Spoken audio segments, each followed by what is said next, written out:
Heart to Heart, a Catholic media ministry, presents Good News Today, featuring an inspiring gospel teaching by Father Jim Willing.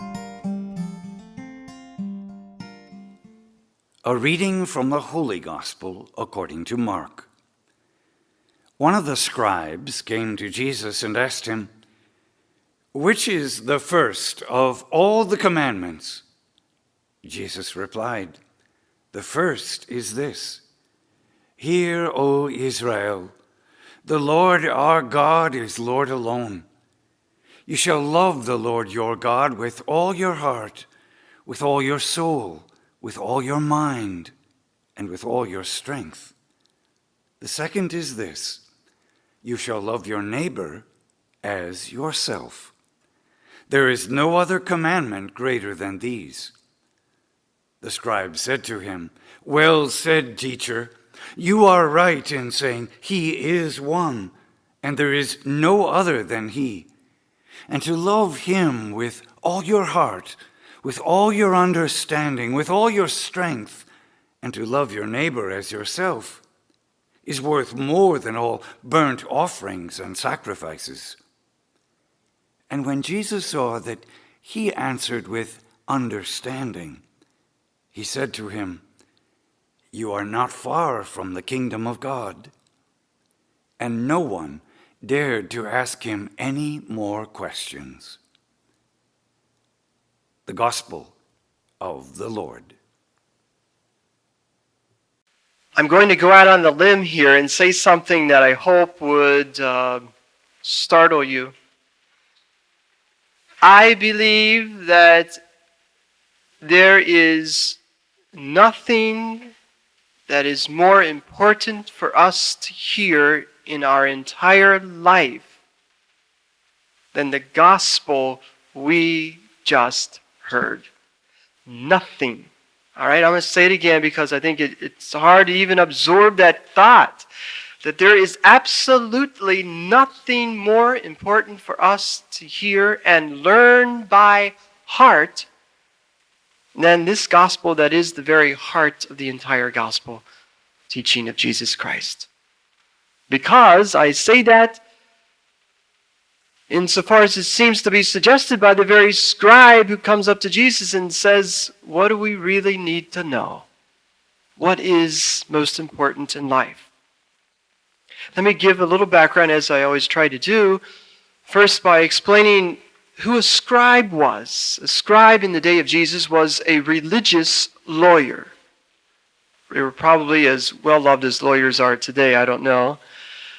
Because it was their job to study the law, the religious laws given, they believed, through Moses to the chosen people of God, to interpret them in the many different precepts that were numerable. In fact, one scholar studied this and believed there are total of 613 laws that were recorded in the early book of Pentateuch, the first 5 books of the Bible.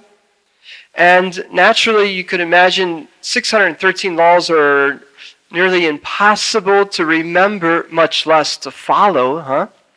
So it was the rule and the responsibility of the scribe to try to convey this teaching. And since this was such a difficult task, they often tried to discover what could be said in the simplest form for people to understand and follow. And so this question that the scribe raises with Jesus is a question that was very common in the rabbinic school of Christ's time.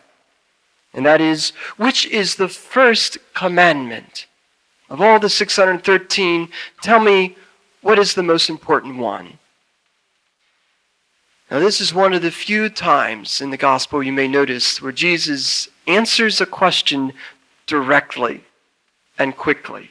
There's something that was already on his lips, always to say, and you will see why. Jesus replies immediately and clearly, "This is the first. Hear, O Israel, The Lord our God is Lord alone. Therefore, you shall love the Lord your God with all your heart, with all your soul, with all of your mind, and with all of your strength. This answer would have surprised no Jew of Jesus' time. He was simply quoting the most familiar text from the book of Deuteronomy that was known to be the very creed of Israel. Hear, O Israel, the Lord your God is Lord alone. Jewish people believed in one God. They were a monotheistic religion. One God. The Lord our God is Lord alone. This was unlike all the other religious people of their day that were polytheistic. And they formulated this one beautiful, if you will, prayer that was called the Shema prayer. Shema is the Hebrew imperative form of the verb hear. Hear, O Israel, taken from this first sentence of this inscription, prescription from the book of Deuteronomy. In other words, it's like, listen up, Israel. Hear, O Israel, the Lord your God is Lord alone. Therefore, if the Lord is our God, we must love him with all our heart and soul and mind and strength. Now, it may be interesting to note that this Shema prayer was used commonly in three ways. First, it was the sentence by which every service in the synagogue began. It was how the Jewish people prayed, and how every devout Jew would have prayed this exact prayer 3 times a day, rising and noon and at night. Much like we would say the Our Father, Jesus' prayer, a certain identity as Christians. It's not only what we pray, it's what we really believe. And that is true with Israel. This means everything. It's everything in a nutshell, if you will. And so, secondly, the Shema was used as in their little phylacteries, which were like prayer tassels. That is to say, when the devout Jewish men would pray, they would put on this tiny leather box that was strapped around their forehead. You may have seen these. It's just a small black box. And then it's strapped again around their left arm down to the wrist.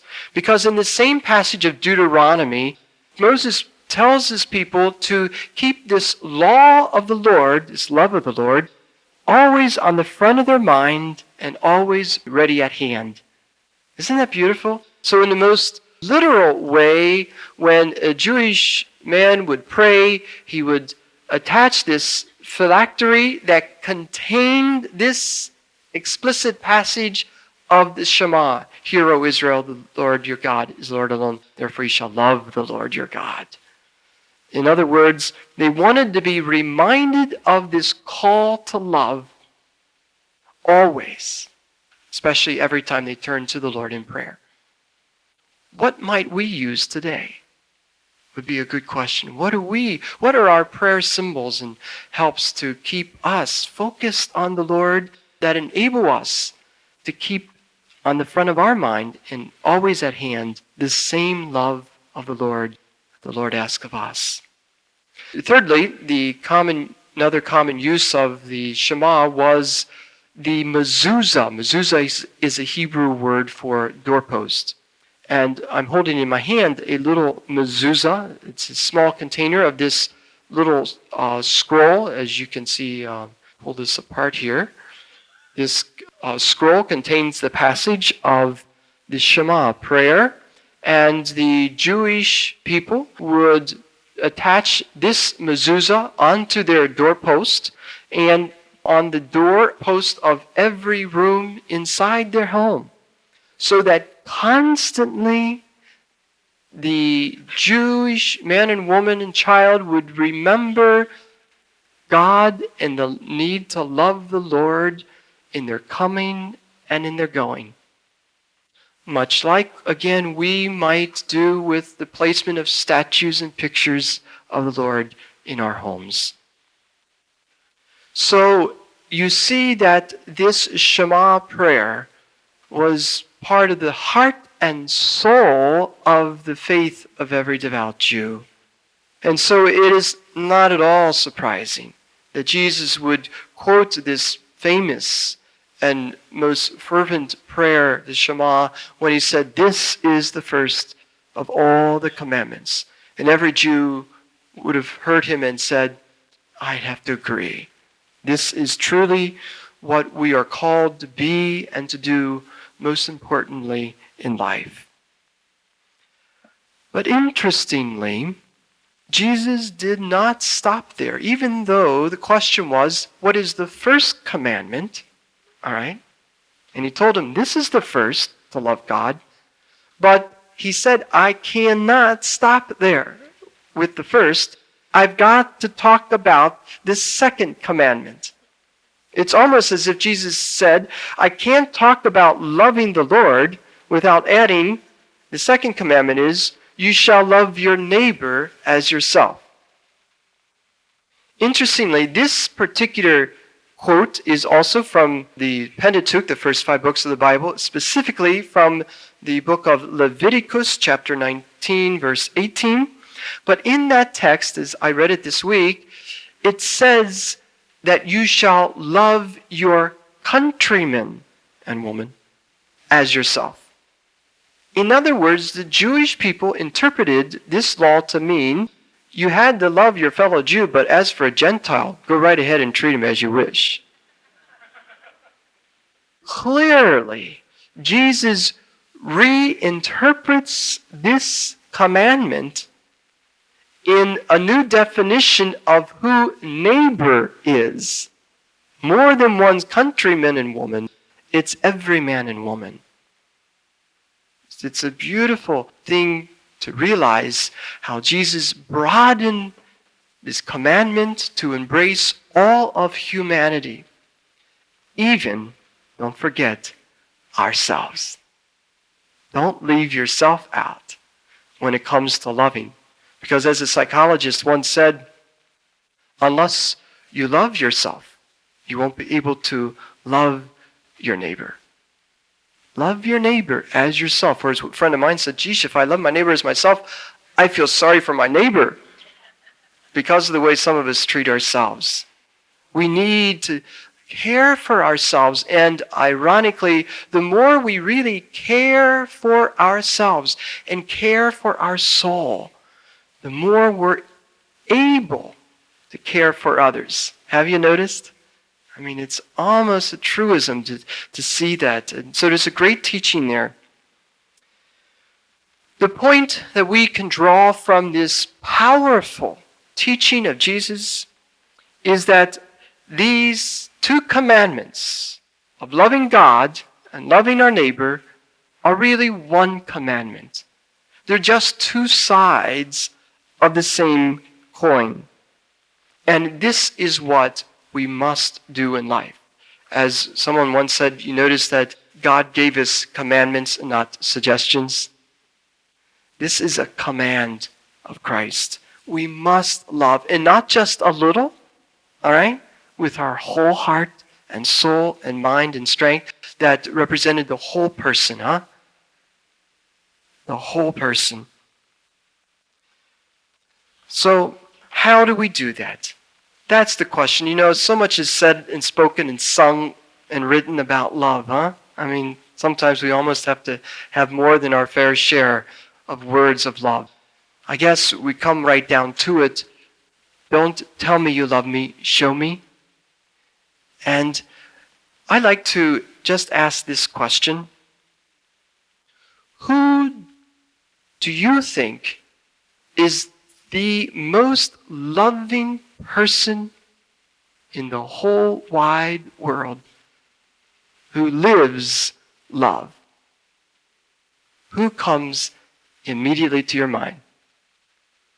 Mother Teresa. How many of you thought Mother Teresa? Nearly everybody here. Here is a woman who more than anyone, I think, God has raised up in the world today and said, this is what I mean. And God has put a spotlight on this humble woman who serves the poorest of the poor, who is, as you know, the founder of the Missionaries of Charity and the recipient of the Nobel Peace Prize, but more so, as most everybody throughout the world will say, she is a living saint who teaches us by her example what this commandment of Christ really means. And I would like to suggest today, teaches us by her example how we too can live this commandment of love. In preparing for this presentation, I spent some time reading one of her simple but beautiful books entitled Loving Jesus. It's simply a compilation of the many different addresses and talks that she has given throughout the world. And if we were to ask the question, what is Mother Teresa's secret to being such a loving saint? I think her own words answer that question. She says, and I quote from this book, which is her talk to some group somewhere, if you want to be able to love, you must pray. Prayer gives us a pure heart, and a pure heart can see God. And if we see God, immediately God's love works in us. Isn't that beautiful?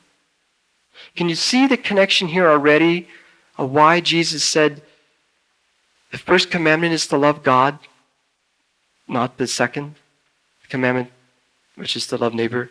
Why he put first things first? Listen even more to what Mother Teresa says. That the greatest prayer is the Eucharist. To make love more alive, Jesus gives us his heart in this blessed sacrament of the Holy Eucharist. She says, no one can give Jesus to anyone if you do not have Jesus first in your own heart. And it is in the Eucharist we receive Jesus in our heart. True to her own words, a woman who surely practices what she preaches, she and her sisters, the Missionaries of Charity, begin every day with an hour of prayer before the Blessed Sacrament, celebrating the Eucharist and receiving Christ into their heart. She has taught her sisters, before we can ever give Christ to anyone out on the street, we must first receive Christ inside ourselves. And then, if we recognize Jesus in the consecrated bread and wine, then surely we will more easily recognize him in the holy people of God that we will meet on the street. Isn't that beautiful? She says, to be able to do all that we do as the Missionaries of Charity, our lives are centered on prayer and the Eucharist. We begin every day with Mass, Holy Communion, and meditation. And then they take the Lord with them. You see, I think it's such a powerful lesson here for us, that if you want to love beyond what is our human limitation, if you want to love with the divine capacity and intimacy and generosity and humility, then you've got to pray that the heart of Jesus come to you, that you could love divinely. And this is what Mother Teresa does. Anyone who receives so much of the Lord in her, no wonder the Lord is able to do so much through her. Now, interesting to me, I didn't realize this, but even after their long day of service to the poorest of the poor in the streets, after many of them have put in 10 to 12 hours of most humble service, they then come home and spend another hour in prayer before the Blessed Sacrament. She says, because we need to replenish our energy. And that's before dinner. Do you see where they get their nourishment? I mean, is it any surprise? I mean, if we if we did that, we would probably be Mother Teresa's too, you know? I mean, that's the whole point here. When I look at Mother Teresa, I say, now I understand why Jesus said this is first. This has got to be first in the lessons of love. You've got to love God first, because if you love God, then God will be your primary relationship, and you will commit yourself to spending time with Him, praying to Him, and you will receive so much from Him, especially the gift of God, which is love. You'll be so full of God that then you will be able to live the second commandment. But it doesn't work so well in reverse, if you know what I mean. Because we keep coming short against our own limitations then. It's interesting to me, I learned when a group of volunteers came to her one day, and she has volunteers from all over the world wanting to help her in their many services to the dying and the destitute and the lepers and the AIDS victims. They offered to help her, and she said, if you come simply to serve the poor, God bless you. Go and do that. But you don't need to join me. Go be a social worker. But if you come to love Jesus, then come join me. Because our order is all about loving Jesus and seeing Jesus in everyone we love. What a powerful message, which is the second point I want to make. I think the secret to Mother Teresa's ministry, and I might add sanctity, or in spirituality, is the fact that she sees Jesus in everybody, even those in the most distressing disguise, the poorest of the poor. In her own words, she asked the people she's addressing in this one talk, do you recognize Jesus in the disguise of those living in your own family? In your own community? I'll never forget the time Mother Teresa came to this cathedral. It was about 20 years ago. I was still a seminarian. And at the time, it was standing room only. Like a good Catholic, I came a little late, and I stood in the back. And I remember seeing this humble little woman. She's very small. She stood in her white sari, which is, you might know, the robe of the poorest, the poor in India. And she simply said, many people come to me expressing great concern for the poor in India, where I come from. But I have come to this nation and have discovered even a greater poverty.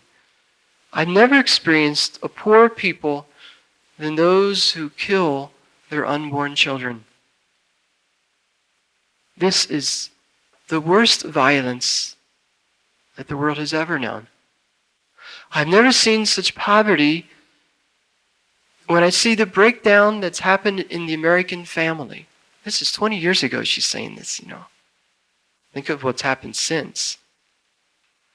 And she says, if you want to do something, and so many people come to me and say, oh, Mother Teresa, what can we do? I say, go home. For charity starts at home. Start there and discover Jesus living in your own home. Pray with your families that you can have the love of the Lord alive in all your hearts. Find the one family member who feels unloved, unwelcome, unrespected, or going through a difficult time, and love them and discover the Lord in them. Find the one brother or sister who's been a burden to you, and try to be a help to them. See Jesus in them. Wow. I have to admit, here I am a preacher. I hardly ever remember sermons more than a year gone by. But I'll never forget that. I'll never forget that message. I think we would do well to take this hint from Mother Teresa to see Christ in everybody in the disguise of one another. And it occurred to me, since we're in the season of Halloween these days, and all around us we see people getting their masks and costumes ready, it occurs to me that, I suppose most of us wear a mask most of the time. Some kind of facade, or psychologists call it a persona. We project a certain image, and some of these images are scary, if you know what I mean. Some of these images are beautiful. But the fact remains, whether they're beautiful, whether they're beauty or the beast, there is inside that mask a brother and a sister of Jesus. And in fact, Jesus himself, as he's made all of us in God's image and likeness. Hidden within the costume of our own personality, idiosyncrasies, and craziness is a little bit of the Lord that's longing to come out and to be treated, not tricked, with love and respect. Heart to Heart welcomes you back next week for another inspiring edition of Good News Today. If you are interested in other books, CDs, DVDs, or digital downloads by Father Jim or Father Michael, you can call toll-free 1-877-208-4875 or visit our website, www.heartoheart.org. There, you can also sign up to receive a weekly reminder to listen to these same programs online. And please, consider a donation of any size to help support Heart to Heart's radio and internet ministry. That's www.heartoheart.org or call 1-877-208-4875. Thank you for listening, and may God bless your heart and the hearts of all of your loved ones. Heart to heart, hand in hand, praying for grace to understand. Spirit of Jesus, open our hearts to live and to love the gospel